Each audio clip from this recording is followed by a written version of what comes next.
Assalamualaikum warahmatullahi wabarakatuh. Untuk pertemuan pertama ini kita akan mulai pembelajaran kita yaitu mengenai listrik arus searah. Karena kemarin sudah Ibu berikan apa-apa KD akan kita pelajari selama semester 1 ini. Maka KD pertamanya adalah listrik arus searah. Di mana pada listrik arus searah kita punya beberapa tujuan pembelajaran. Apa aja tujuan pembelajaran yang akan kita pelajari sekarang? Yang pertama, kita akan membahas apa itu listrik arus searah.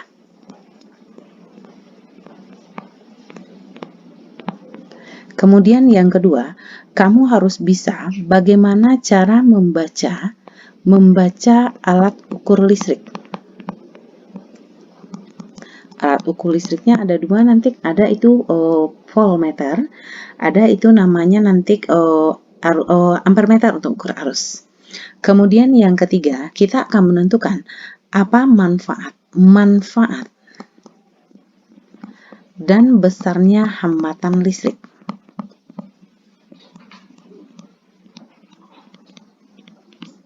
Yang keempat, kita akan bisa nanti menghitung adalah besarnya hambatan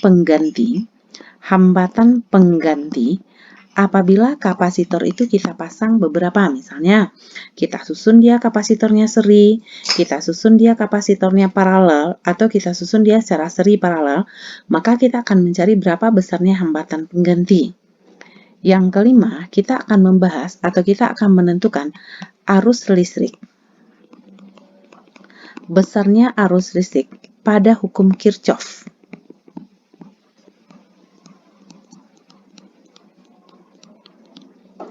Yang keenam, kita akan menentukan besarnya energi dan daya listrik.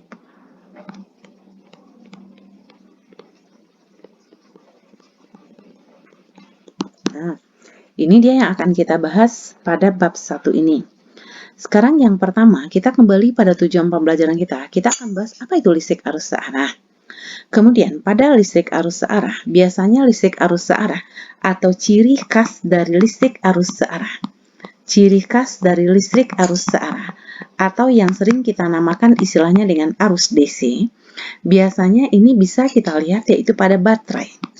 Bisa kita lihat yaitu pada baterai atau misalnya pada aki. Nah, apa cirinya? Biasanya pada listrik arus searah, dia punya muatan listrik. Muatan listriknya sudah ditentukan di sana. Misalnya muatan listriknya ada positif, ada negatif. Maka pada saat kita menggunakan baterai, kalau misalnya kita menggunakan baterai, misalnya salah satunya kita gunakan pada sebuah senter. Maka pada senter itu, kita akan memasukkan kutub positif pada baterai itu adalah pada tempat yang sudah dikasih tahu ini positifnya. Sementara kutub negatifnya pada tempat negatif. Maka kita akan pasang dia nanti positif, negatif, positif, negatif. Maka di sini mengalirlah arus listrik. Maka mengalir arus listrik. Yang besarnya arus listrik yang mengalir itu adalah besarnya I sama dengan jumlah muatan listrik. Jumlah muatan listrik dibagi dengan waktu. Atau nilainya sama dengan Q per T dalam satuan ampere. Atau biasanya ditulis dengan A. Berapa banyaknya arus listrik yang mengalir bergantung pada muatan listrik yang kita pasang dan berapa lamanya.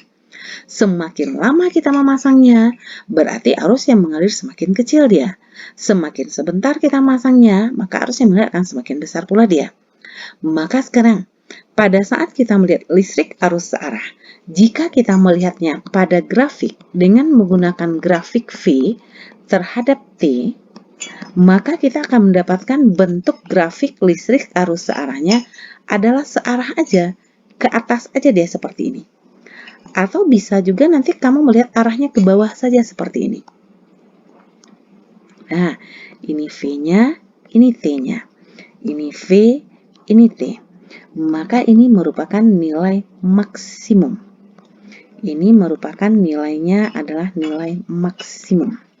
Nah, sehingga sekarang pada saat arus listrik mengalir, di mana kita bisa menentukan besarnya arus listrik adalah muatan listrik dibagi dengan arus listrik, maka pada listrik arus searah kita melihat grafiknya adalah ke atas saja dia. Ke bawah saja dia. Tidak ada ke atas, ke bawah, ke atas, ke bawah. Kalau dia ke atas, ke bawah, berarti listriknya namanya listrik arus bolak-balik. Maka pada saat arus listrik itu mengalir, pada saat syarat supaya arus listrik mengalir,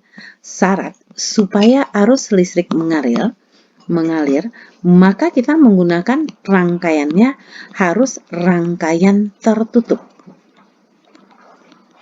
Nah, sehingga kalau misalnya kita menggunakan listrik arus searah, kalau misalnya ini kita pasang misalnya lampu ini nanti dia punya hambatan listrik, maka di sini adalah sumber tegangan arus DC.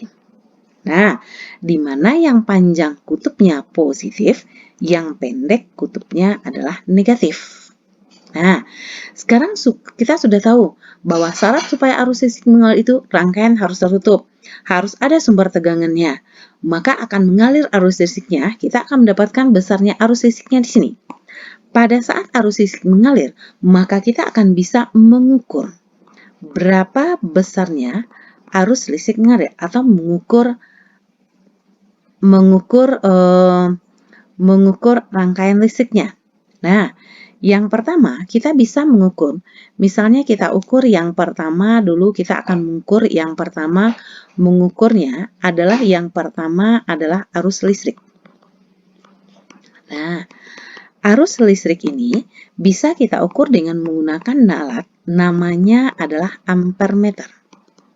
Nah, sehingga satuan dari arus itu adalah I dan simbolnya adalah satuan dari arus itu adalah A dengan simbolnya adalah I. Bagaimana cara memasang alatnya? Kalau misalnya lampu ini adalah kita anggap dia adalah sebuah hambatan. Nah, kita anggap dia R, karena fungsi dari R itu adalah menghambat arus listrik. Jika ada R, ada sumber tegangan, maka lampu akan menyala. Maka R sudah berfungsi sebagai menghambat arus listrik. Maka syarat yang pertama, supaya arus listrik itu bisa terukur, maka ampermeter itu dipasang seri terhadap hambatan. Nah, ingat yang mana yang hambatan tadi ya? Yang hambatan itu adalah lampu tadi, dia adalah merupakan hambatan. Maka kalau misalnya sekarang Ibu pasang ini adalah hambatan listrik atau sebuah lampu. Maka sekarang dia kita pasang seri, maka di mana saja ampermeter itu bisa kita pasang. Nah, sekarang mana saja ampermeter itu bisa kita pasang. Yang pertama, ampermeter itu kita pasang dia di sini. Ini yang pertama. Yang kedua, ampermeternya bisa kamu pasang di sini. Yang ketiga, ampermeternya bisa kamu pasang di sini. Atau yang keempat, ampermeternya bisa dipasang di sini. Menandakan sekarang dari gambar yang Ibu bikinkan ini, menandakan bahwa ampermeternya sudah terpasang seri terhadap hambatan listrik. Maka pada saat kita masang hambatan listriknya, berarti serikan dia atau ampermeternya serikan dia terhadap hambatannya. Maka sekarang pada saat ampermeter yang kita gunakan, kita bisa baca bagaimana cara membacanya. Sekarang sebuah ampermeter, kalau misalnya sebuah ampermeter, lihat gambar Ibu sekarang. Kalau misalnya di sini miliampere, berarti ampermeter Ibu mampu membaca arus dalam satuan miliampere. Maka di sini angka 0, ada 20, ada 40, ada 60, ada 80, ada 100. Maka kemampuan ampermeter Ibu ini mampu membaca ampermeternya adalah 0 sampai 100 miliampere. Maka sekarang di sini Ibu pasang dia 0, kemudian di sini Ibu pasang dia adalah 100 miliampere. 0, 100 miliampere. Nah, maka kalau misalnya kita bawa dia ke gambar, berarti kita pasanglah dia seperti ini. Maka pada saat jarum ampermeter Ibu menunjukkan angka 60, berarti arus yang terbacanya adalah sama dengan 60 miliampere. Arus yang terbaca di sana. Tetapi pada saat ampermeter yang tersedia di labor, kita maunya menggunakan ampermeter ini nggak dalam satuan miliampere. Kita mau ubah dia. Maka kita gunakan alat yang namanya adalah SAN. Artinya apa? Mengubah kemampuan ampermeter kita. Mengubah kemampuan ukurnya. Nah, maka sekarang kalau misalnya tadi dia miliampere, maka Ibu gambar lagi sekarang. Nah, di sini dia di ampere 0, 20, 40, 60, 80, 100. Maka di sini Ibu mau pasang SAN misalnya. Nah, di sini ada SAN Ibu sekarang. Nah, di sini ada angkanya 0, ada angkanya 1, ada angkanya 10 dalam satuan ampere. Nah, sekarang kalau misalnya Ibu menggunakan, misalnya sekarang Ibu pasang dia 01. Berarti kemampuan ampermeter Ibu bisa mengukur 0 sampai 1 ampere. Nah, lihat gambar Ibu, sekarang dia akan mengukur 0 sampai 1 ampere. Kita kembalikan ke sini jarumnya. Jarum menunjukkan angka 60. Maka kita bisa membacanya adalah 60. Nah, ini kan jarum menunjukkan angka 60. Batas maksimumnya kan tadi 100. Dibagi 100. Dikali SAN yang kita pasangkan 1 ampere. Maka bacaannya adalah 0,6 ampere. Nah, ini dia untuk ampermeter kita. Bu, saya mau pasang 10. Berarti kalau kamu pasang 10, berarti dari 0 dan 10. Bu, saya mau pasang 9. Nggak boleh. Dia harus kita memasangnya 0 sampai 10. Berarti 0, 10, berarti kemampuannya 0 sampai 10 ampere. Jika kamu pasang 01, berarti kemampuannya adalah 0 sampai 1 ampere. Ini yang pertama adalah untuk mengukur arus listrik. Yang kedua, kita bisa mengukur tegangan listrik. Untuk mengukur tegangan listrik, berarti kita menggunakan alat namanya adalah voltmeter. Nah, voltmeter, maka satuan dari tegangan itu adalah volt. Bagaimana kita memasangnya? Kita memasang voltmeter itu adalah paralel terhadap hambatan. Kita masangnya paralel terhadap hambatan listrik. Nah, bagaimana bentuknya paralelnya? Aku pasangkan sekarang. Nah, kalau misalnya ini adalah hambatan listrik, kita hubungkan dia dengan sumber tegangan. Berarti di sini arus sudah mengalir. Nah, bisa kita ukur dengan ampermeter. Di mana voltmeternya kita pasang? Kita bisa pasang voltmeternya di sini. Ini adalah voltmeter yang pertama. Atau kamu juga bisa pasang voltmeternya di sini. Ini yang keduanya, voltmeter yang kedua. Karena syaratnya adalah bahwa voltmeter itu dipasang paralel terhadap hambatan listrik. Maka pada saat kita menghubungkannya, maka kita bisa baca kalau tegangan di sini kita pasang misalnya 10 volt, maka akan terbaca pada voltmeternya itu tegangannya adalah 10 volt. Maka di sini bisa kita dapatkan. Kalau misalnya cara membacanya sama. Kalau misalnya ini adalah sebuah voltmeter. Nah, di sini 0, di sini 2, 4, 6, 8, 10. Di sini ada volt. Berarti kemampuan voltmeter Ibu mengukur berapa? 0 sampai 10 volt. Nah, menunjukkan angka pada jarum voltmeter Ibu ini menunjukkan angka ini dia. Berarti tegangan yang terbaca langsung sama dengan 2 volt. Nah, kemudian misalnya lagi, tegangan yang mau kita ukur itu sangat kecil sekali, Bu. Sementara voltmeter kita bisa ukur hanya dengan kemampuan volt. Jika tegangan yang kita ukur tidak sama dengan alat, maka kita bisa menggunakan alat yang namanya SAN lagi. Nah, pada voltmeter kita kembalikan 0, 2, 4, 6, 8, 10. Di sini ada volt. Maka sekarang di sini ada sebuah SAN. Nah, ada SAN-nya. Kita bikin SAN-nya dalam miliampere. 0, misalnya 1, misalnya 10 di sini. Nah, maka kalau misalnya kita menggunakan kemampuannya 0 sampai 10 milivolt, berarti hubungkan dia dengan 0 dan 1, 0, 1. Nah, jarum menunjukkan angkanya angka 2 juga, Bu. Boleh. Maka angka yang ditunjukkan jarum dibagi dengan batas maksimum pengukuran dikali dengan sun yang kita pasang, maka sama dengan 2 dibagi 10, berarti 0,2 milivolt. Begitu juga dia apabila kita gunakan atau kita pasang dia dengan menggunakan misalnya 0 sampai 10. Kalau 0 sampai 10, otomatis dia nanti misalnya 0 sampai 10 lagi mau kami pasang, Bu. Boleh. Berarti 2 per 10 dikali 10 milivolt. Maka yang terbaca itulah 2 milivolt. Nah, ini dia yang dikatakan alat yang kita gunakan untuk mengukur hambatan atau mengukur alat listrik kita.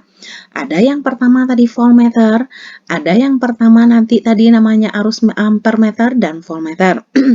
Sehingga tidak terbatas pula, Bu, yang tersedia di labornya hanya tegangannya segini. Bisa kita ganti, bisa dengan menggunakan alat yang namanya adalah sun. Nah, kemudian berikutnya, kita akan menentukan berapa besarnya hambatan listrik tersebut. Kita akan menentukan besarnya hambatan listrik. Apa fungsi atau simbol dari hambatan listrik? Nanti di gambar ini dia. Diberi simbol dengan R, dengan satuannya adalah ohm. Dengan satuannya adalah ohm. Nah, satuannya ohm.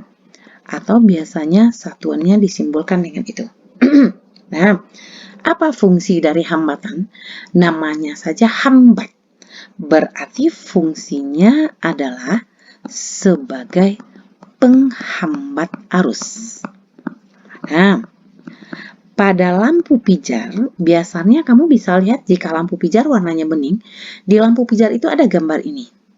Nah, berarti kalau misalnya lampu pijarnya kita goyangkan, sudah berbunyi-bunyi dia, berarti dia putus. Kalau dia putus, berarti dia tidak berfungsi lagi menghambat arus. Makanya lampu kamu nggak bisa lagi nyala. Maka kita katakan bahwa fungsinya sudah tidak ada lagi, karena dia sudah tidak mampu lagi menghambat arus. Nah, maka sekarang kalau dia berfungsi sebagai penghambat arus, kita bisa menentukan besarnya hambatan listrik tersebut. Nah, besarnya hambatan listrik. Yang pertama, besarnya hambatan listrik itu dipengaruhi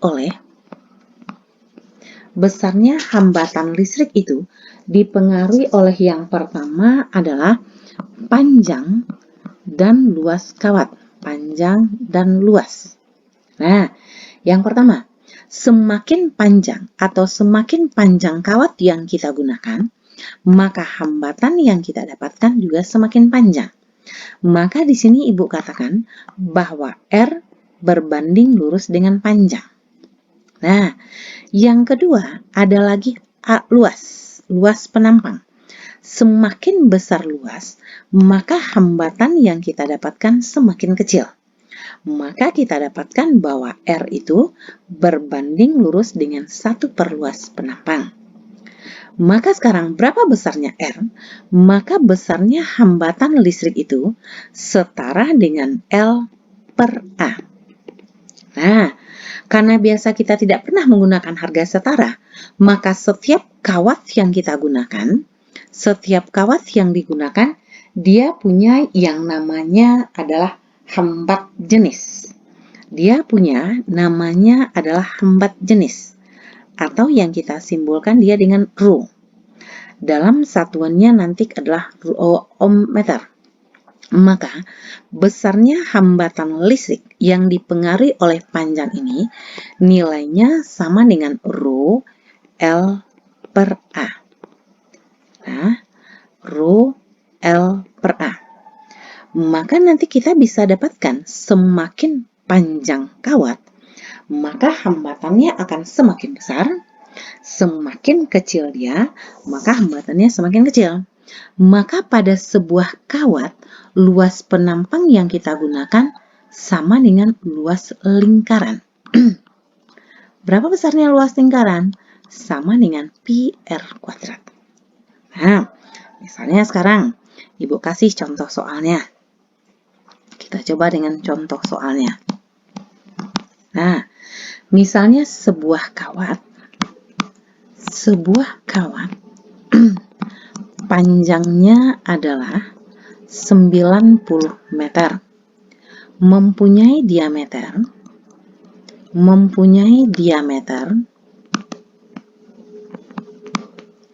3 mm dan hambat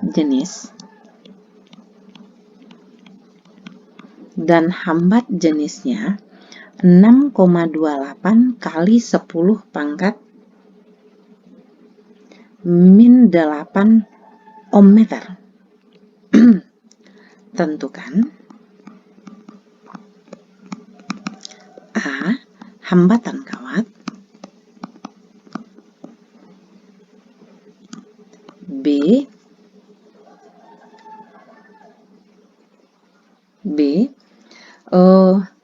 Jika hambatan kedua kawatnya, jika B, hambatan kedua kawat sama,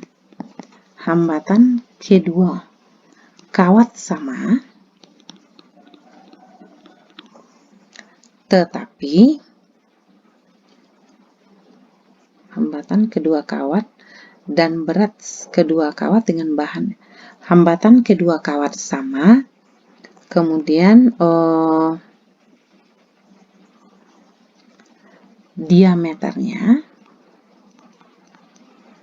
3 kali semula dan berat sama. Nah, sekarang kita cari yang pertama dulu. Kita lihat, kita baca soalnya. Kawat dengan panjangnya sama dengan 90 meter. Diketahui ini sama dengan L.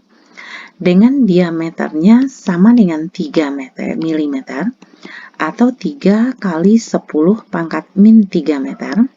Sementara R-nya sama dengan setengah dari D, sama dengan 1,5 kali 10 pangkat min 3 meter. Nah, sekarang kita bisa cari.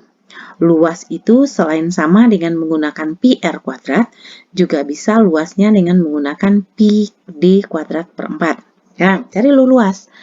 A sama dengan pi r kuadrat atau sama dengan pi d kuadrat per 4. Terserah kamu menggunakan yang mana. Maka akan sama dengan pi kali 3 kali 10 pangkat min 3 dikuadratkan dibagi dengan 4. Maka sama dengan 9 berarti pi kali 9 per 4 kali 10 pangkat min 6. Atau sama dengan 2,25 pi kali 10 pangkat min 6 meter kuadrat. Nah, dapat A-nya kan? Maka sekarang kita disuruh mencari R. Nah, sekarang A-nya.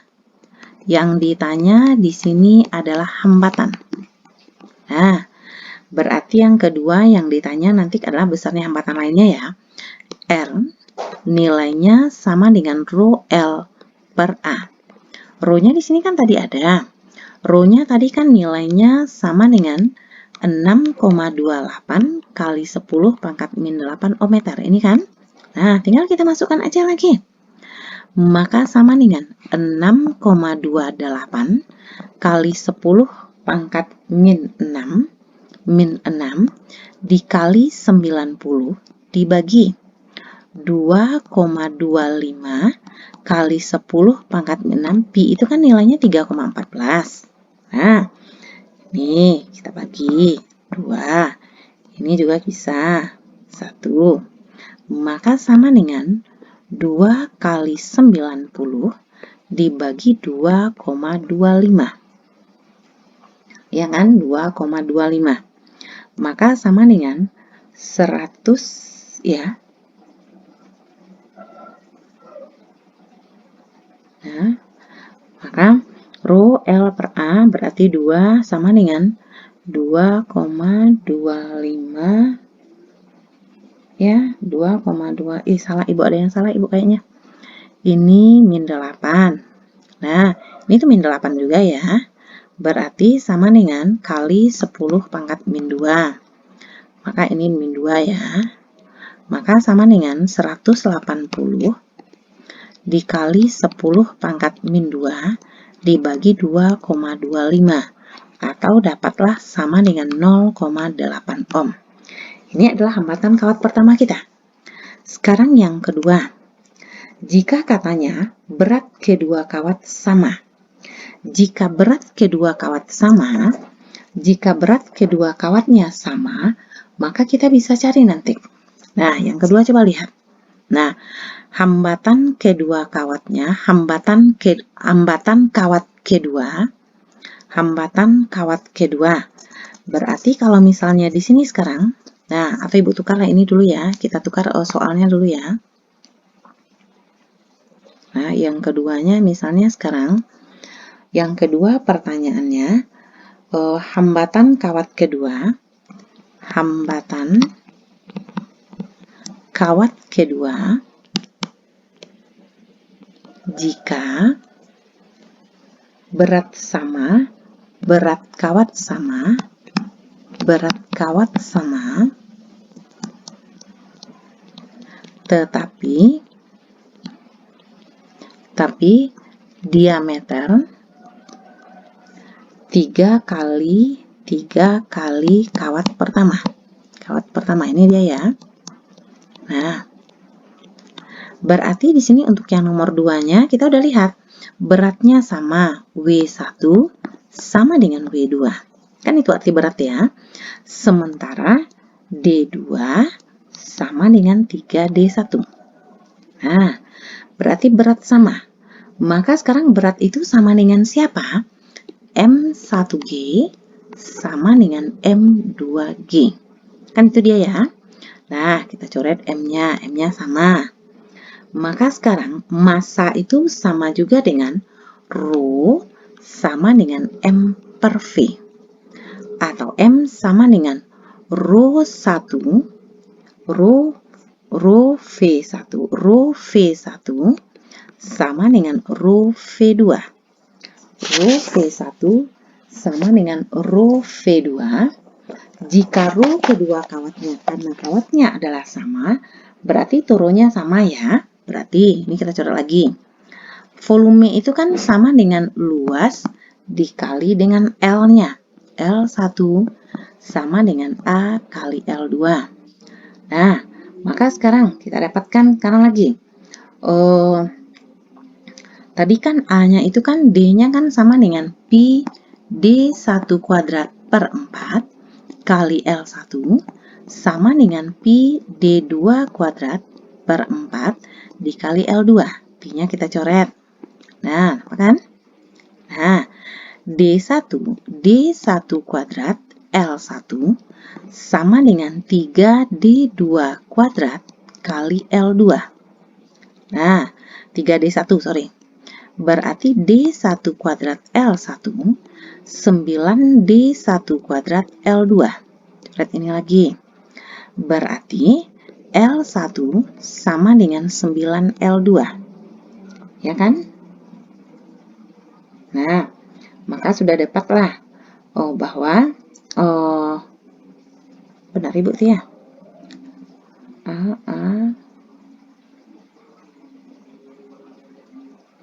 Ada salah kita.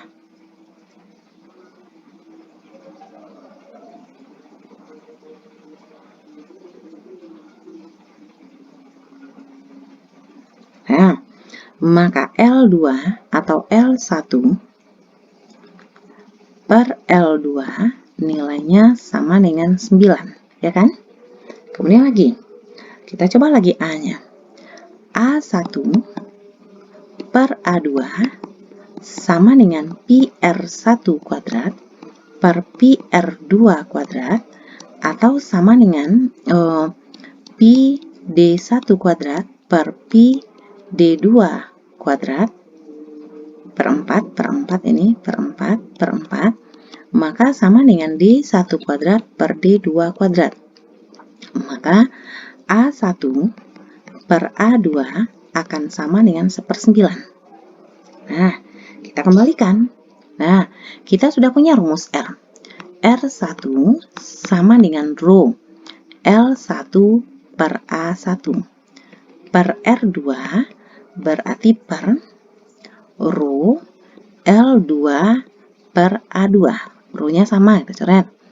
Tinggal L1 per A1 dibagi dengan L2 per A2.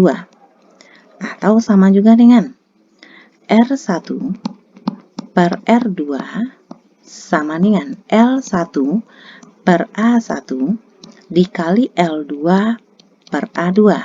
Kita dekatkan aja. Terbalik Ibu ini. Terbalik ya.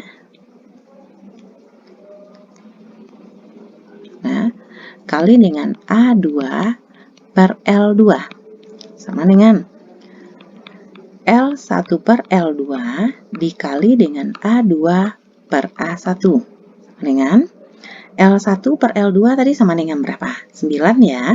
Sementara A2 per A1 9 juga. Berarti L1 per L2 9 dikali dengan A1 per A2 kan 1/9. Berarti A2 per 9 kan? 9. Maka R1 kita tadi pertamanya adalah 0,8 ya. Nah, berarti 0,8 per R2 sama dengan, maka 0,8 per R2 sama dengan 81. Maka R2 sama dengan 0,8 dibagi 81 ohm. Nah, ini dia untuk mendapatkan yang namanya adalah hambatan jika kawat kita ganti. Yang kedua, kita bisa menentukan besarnya hambatan berdasarkan hukum Ohm. Nah, bagaimana cara mendapatkan hambatannya? Dari tadi kita sudah bahas bahwa arus itu bisa kita ukur dengan menggunakan ampermeter yang dipasang seri terhadap hambatan. Tegangan itu bisa kita ukur dengan menggunakan voltmeter yang dipasang seri terhadap paralel terhadap hambatan. Maka sekarang ini adalah hambatan listrik. Di sini, nah, harus ada sumber tegangan ya. Kalau tidak ada sumber tegangan, maka nggak bisa arus listrik kita mengalir. Maka di sini kita pasang ampermeter. Di sini akan kita pasang voltmeter. Nah, mengalirlah arus listrik di sini. Maka jika misalnya pada saat kita masang, pada saat arusnya besar, maka tegangannya juga besar. Pada saat atau arus kita simbolkan dengan I ya, bukan A ya. Pada saat I-nya besar, maka kita dapatkan bahwa V-nya juga besar. Pada saat I-nya kecil, maka V-nya juga kecil. Maka di sini kita dapatkan kesimpulannya bahwa I berbanding lurus dengan V. Nah, maka kita bisa dapatkan bahwa besarnya hambatan listrik itu berarti besarnya hambatan listrik dari gambar adalah bernilai konstan. Artinya, besarnya R nilainya sama dengan tegangan dibagi dengan arus listrik. Maka kata hukum Ohm, besarnya tegangan listrik itu nilainya sama dengan arus dikali dengan hambatan listrik. Maka kalau Ibu bikinkan dalam bentuk grafik, V terhadap I, maka bentuk grafik V terhadap I Ibu ini dia. Inilah yang merupakan nilai hambatan yang bernilai konstan. Nah, maka menurut hukum Ohm bahwa besarnya hambatan listrik nilainya sama dengan tegangan dibagi dengan arus listrik, atau besarnya tegangan itu nilainya sama dengan arus listrik dikali dengan hambatan listrik. Nah, ini dia yang kita namakan istilahnya dengan membaca alat ukur menentukan nilai hambatan listrik. Nah, jika kita sudah bisa menentukannya, berarti Anda sudah bisa mengerjakan soal-soal yang berhubungan dengan menentukan nilai hambatan dan menentukan besarnya membaca arus atau membaca hambatan listrik atau membaca tegangan listrik dengan menggunakan voltmeter, ampermeter, dan langsung dengan menggunakan membawanya ke dalam hukum Ohm. Berarti pada hukum Ohm bahwa tegangan pada hambatan itu bahwa dia berbanding lurus dengan arus dan berbanding lurus bahwa besarnya hambatan listrik itu berbanding lurus dengan tegangan berbanding terbalik dengan arus listriknya. Atau besarnya arus berbanding lurus dengan tegangan. Kenapa? Pada saat arus semakin besar, tegangan juga semakin besar. Pada saat arusnya kecil, berarti tegangannya juga kecil.